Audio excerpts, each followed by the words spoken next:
What is up guys, I am BlackOpsAmazing, welcome back to another zombies video on the channel. We are back with more Black Ops 4 information, where in this video we are going to be looking at the bios of our new characters. We are going to be learning out more information about them, how they got in this situation. We are also going to be taking a look at the special weapons in the game that belong to each of these new characters, and also ones that could be coming to Blood of the Dead for RICHTOFEN, Takeo, Nikolai and Dempsey as well. So if you do go on to enjoy today's video, you guys know what to do. Smash that like rating. You guys have been doing absolutely awesome on the support so far, so I can't thank you guys enough. Hopefully you have been enjoying the Black Ops 4 Zombies videos. Make sure you are subscribed to stay up to date with the latest zombies content on the channel, and without further ado, let's get into it. Here we go. So at Comic-Con just a few days ago, a ton of Black Ops 4 Zombies information was revealed to us. We were given the Blood of the Dead intro cutscene, which if you haven't seen already, if you're confused about that, I have done a breakdown of it on my channel already. However, there are some more theories and ideas I have about that, so I'm probably going to do another video tomorrow on that, and they are really interesting. It was also revealed that there's going to be a special edition of Black Ops 4, which is the mystery box. There's statues of the premise characters that you can buy. We were given some information about Classified, which is the 5 remake, and other stuff as well. All of that so far is on my channel if you want to check it out. However, like I said, today I have some new information about our characters and special weapons. So if you want to check this out for yourself, I will link it down in the description. It is on the Call of Duty website, but on there they have given us some bios about our new heroes, Diego, Scarlet, Bruno and Shaw. It says that all 4 of these characters have been united by a common alliance to an adventurer who vanished on a trial of the occult. Our crew, Scarlet, Bruno, Diego and Shaw, are thrust into a terrifying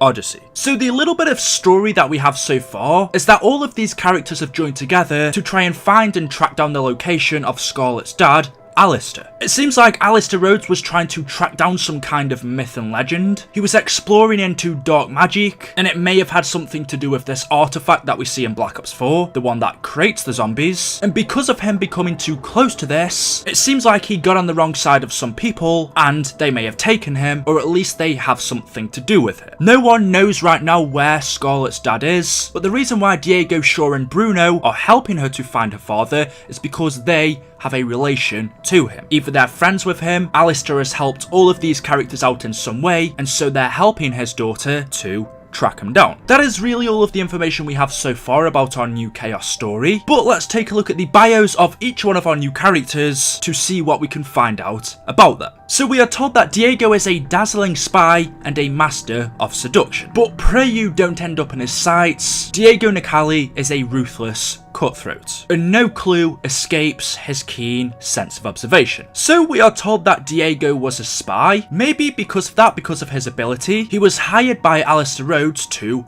work for him, but that is Diego's bio. We then move on to Scarlet, where it says, despite resenting her father and his tireless pursuit of myth and legend, the tech-minded Scarlet Rhodes will stop at nothing to find him when he disappears. All of her rational convictions will be tested on this quest as she witnesses things that science cannot explain. So we are told that Scarlet hates her father. We know that when she was a kid, Alistair would tell her stories of myths, legends, things that she would believe, things that just didn't sound real, but as a kid, they sounded true to her. But when she grew up, these stories sounded stupid. She didn't believe anything her father was telling her, and so she began to hate him. However, when he went missing, because it's her father, she went to look for him, but now that she's on this journey to finding him, it seems like she may actually be figuring out that his stories were real. He wasn't making them up. The things that he would tell her to do with myth and legend, magic, it seems like on her quest to find him, Scarlet's gonna find out that he wasn't lying. These weren't just made up stories, and these things that he was saying to do with the gods, magic, stuff like that were actually true. We also learn that she is tech-minded, so she has a good idea of technology. Our third character is Stanton Shaw, in which his bio reads, if you have the cash, Master Chemist Stanton Shaw has whatever mystical brew you can think of, and he's tried them all multiple times. So his grasp on reality is loose at best. Now that an old friend has gone missing under strange circumstances, his warped psyche might be be the perfect asset. So we know that Shaw is a master chemist, but not just any normal chemist. It seems like he had something to do with magic. He would make mystical brews, anything that you could think of, and he's tried them all on himself. Now in the Voyage of Despair trailer, we do see there is some strange equipment that Stanton uses to throw at the zombies. I'm guessing these could be ones that he made himself, but I don't think it only means that. We also see in the IX trailer, there is this mystical liquid in front of the characters that they sniff, and when they do that, they get teleported back to a different time, to the 9 Gladiator Arena. So I'm thinking, well, what if this was made by Shaw? What if Shaw made this brew to send the characters back in time? And in fact, what if that's how we actually time travel in game? Shaw makes the brews for Scarlet to wherever they need to go to, and they then inhale it and go back to that time period. That could also be how they got to Voyage of Despair. Shaw made the mystical brew for it, and that's where they went to. It also says he's tried all of them on himself multiple times, so from this we could guess that Shaw himself on his own, without these characters before this,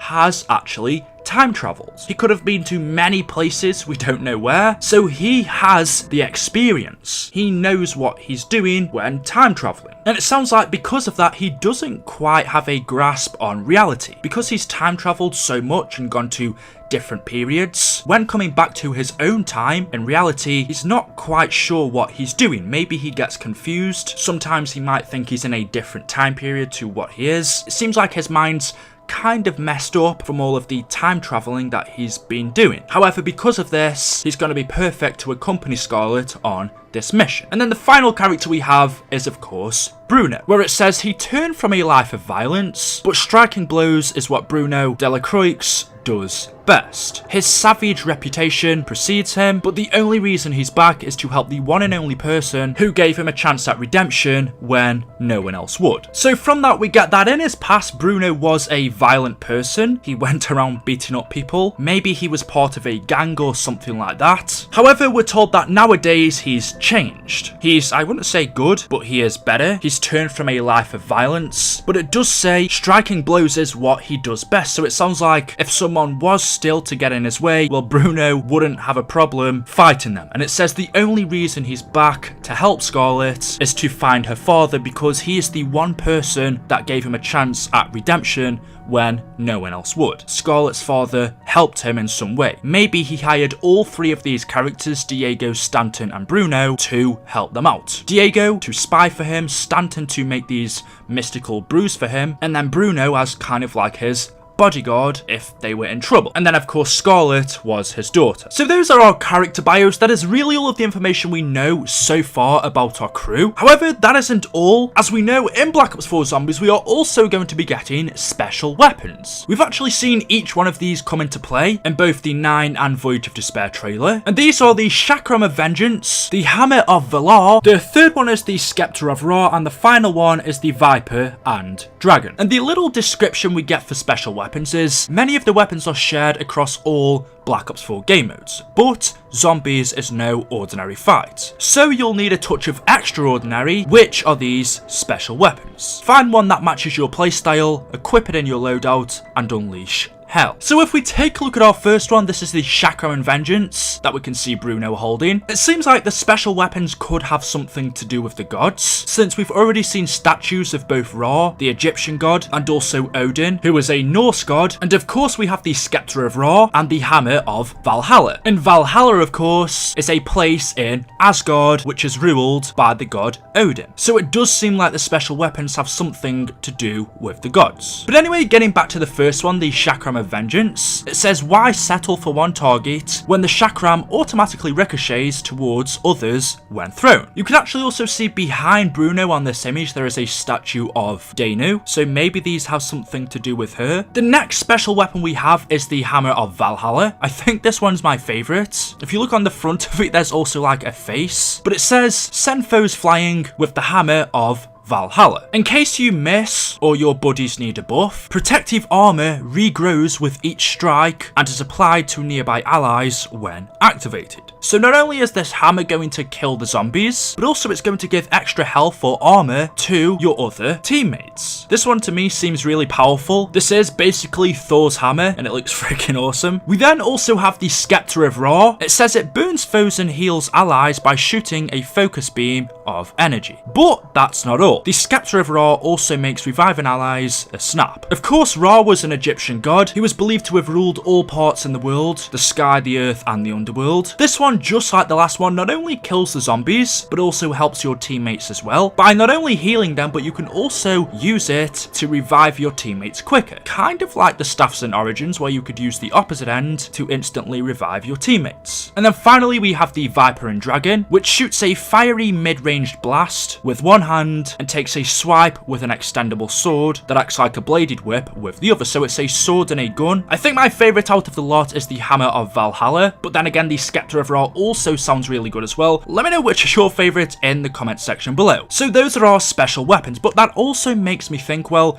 if we are having special weapons that are this powerful, then are we also going to be getting a wonder weapon? Because in previous zombies, we have the one all-powerful weapon, which is our wonder gun, like the Soliquifier, whether it's been the Wonder Wafer, the Thunder Gun. We have had the one all-powerful special wonder weapon. But in BO4 Zombies, we have these special weapons which seem really powerful. So are we also going to be getting a wonder weapon, or are the special weapons our wonder weapon? I don't know. And the final thing I just wanted to say was that in a leak that we got, I would say about a week ago now, that leak was before we got any trailer for BO4 Zombies, and it told us that we are going to be getting special weapons. It guessed correctly. It also had leaked information about the Blood of the Dead intro, where again it was correct. But what it also said in that leak is that not only will our new characters get special weapons, but our premise crew in Blood of the Dead will also have special weapons as well. Now, of course, this hasn't been confirmed. We've had no information about it. This is a leak. However, everything else in here was true, so I do want to mention it. But also, apparently, RICHTOFEN, Takeo, Nikolai, and Dempsey will also have special weapons. However, they are nowhere near as powerful or anything like the ones we are having in our new Zombies maps. It tells us that RICHTOFEN's special weapon is going to be the Ragnarok's DG5. Now, in BO3, they were actually called the DG4s, so I'm not sure if the name's just wrong there, or we are actually getting a slightly different version of the original Ragnaroks, but those are RICHTOFEN's.